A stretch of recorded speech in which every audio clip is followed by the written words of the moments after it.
सालार versus Dunki. सो आज बात करेंगे सालार की कलेक्शन, डंकी की कलेक्शन और दोनों में क्या है और बहुत कुछ इसमें चर्चा करेंगे। तो सबसे पहले बात करते हैं बुकिंग की। तो लोग बोलते हैं फेक बुकिंग होती है, डमी बुकिंग होती है, कॉर्पोरेट सो कॉल्ड बुकिंग होती है, ऐसा नाम दिया जाता है। लेकिन आज मैं असलियत बताता हूं। सो ये स्क्रीनशॉट मैंने बुक माई शो पे लिया। 3-4 टिकट ही खाली थे। जब मैं थिएटर में गया 15-20 मिनट गुजर गए, मैं सोचा फुल हो जाएगा फुल हो जाएगा, लेकिन आगे की 4 से 5 लाइनें पूरी खाली थी। लेकिन बुक माई शो में बुकिंग दिखा रही थी कि फुली हाउसफुल है। शो हाउसफुल नहीं था। ऑक्यूपेंसी जो है बुक माई शो पे दिख रही थी 95% के आसपास, 95 के 99% के आसपास। एक्चुअल में 60-70% बुकिंग थी, which is decent enough. Like 6-7 दिन हो गए हैं रिलीज के लिए, वो डिसेंट इनफ है। लेकिन कहीं ना कहीं ये जो सो कॉल्ड फर्जी बुकिंग, फेक बुकिंग होती है, वो मुझे लगता है कहीं ना कहीं 5-10% सही है। कोई भी मूवी के बारे में, सालार में भी यही हुआ जो अभी मैं आपको बता रहा हूं। अब बात करेंगे सालार एंड डंकी के बीच में कंपैरिजन। तो दोनों मूवी अलग है।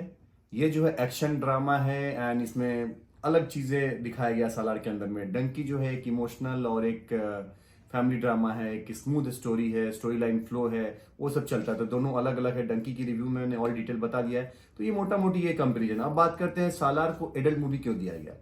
तो सालार में काफी खून खराबा है, ये सबसे पहला रीजन है। कुछ कुछ सीन है जो कट करने के लिए बोली थी सेंसर बोर्ड ने, वो नहीं काट सकते थे क्योंकि ये कहानी की डिमांड होती है। तो डायरेक्टर को खुलापन और छूट नहीं देंगे तो फिल्म नहीं बना पाएगा। इसी वजह से वो उन्होंने काटा नहीं, तो इसको एडल्ट ए सर्टिफिकेट दिया गया।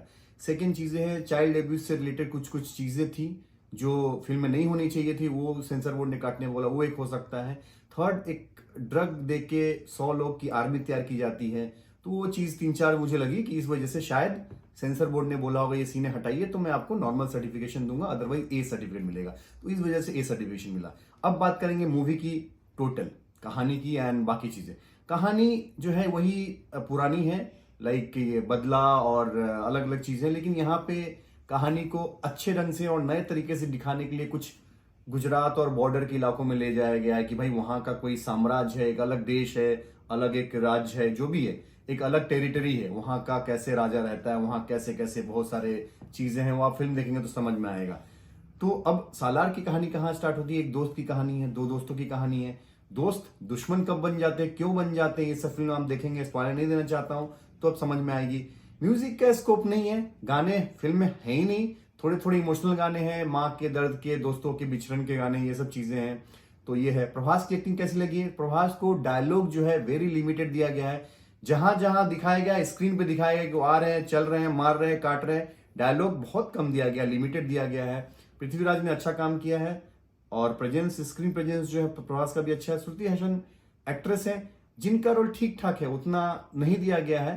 तो बाकी इतने कैरेक्टर है, इतने कैरेक्टर, 100 से 150 कैरेक्टर की आप कंफ्यूज हो जाते हो फर्स्ट हाफ में कि चल क्या रहा है।